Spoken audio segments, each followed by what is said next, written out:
సూర్యాపేట పట్టణంలో జూలై 21న రాత్రి బంగారం షాపులో బంగారం దొంగతనం కలకలం రేపింది. గోల్డ్ షాపు దొంగతనం కేసులో మరో 2 దొంగల అరెస్టు చేసినట్లు జిల్లా ఎస్పీ నరసింహ వెల్లడించారు. పట్టణంలో అనుమానాస్పదంగా ఉన్న ఖమ్మం పట్టణానికి చెందిన యశోద అనే మహిళను అరెస్టుతో అసలు విషయం బయటపడిందన్నారు. మొత్తం 7 నిందితులు నేరంలో భాగమైనట్లు గుర్తించామన్నారు.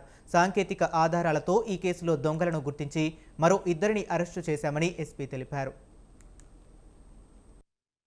చేస్తూ వీళ్ళు జీవిస్తున్న క్రమంలో వీళ్ళకు ఒక ఈజీగా డబ్బు సంపాదించాలనేటువంటి ఆశతోటి వీళ్ళు ఏం చేశారంటే ఏదైనా ఒక పెద్ద ఎత్తున మనం లబ్ధి పొందే విధంగా దొంగతనం చేయాలనేటువంటి ఒక ప్రణాళికలు రచించే క్రమంలో వీళ్ళు A1 ప్రకాష్ అనిల్ కుమార్కి గతంలో పరిచయం ఉన్నటువంటి వెస్ట్ బెంగాల్కు సంబంధించినటువంటి గ్యాస్ వెల్డింగ్ పనులు కట్టింగ్ పనులు చేసేటువంటి వాళ్ళని ఇతను ఆశ్రయం తీసుకోవడం జరిగింది.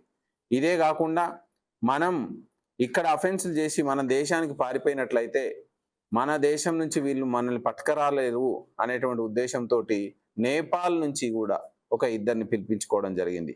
ఈ విధంగా అనిల్ కుమార్ ఇక్కడ ఉంటూ అమర్ భట్ సహాయాన్ని అదేవిధంగా A7 యశోద సహాయాన్ని తీసుకొని ఈ యొక్క మొత్తాన్ని ఏ విధంగా అఫెన్స్ చేయాలనేటువంటి వ్యూహరచన చేసిన తర్వాత 2ని వెస్ట్ బెంగాల్ నుంచి 2ని నేపాల్ నుంచి వీళ్ళు పిలిపించుకొని అఫెన్స్ చేయడానికి ఒక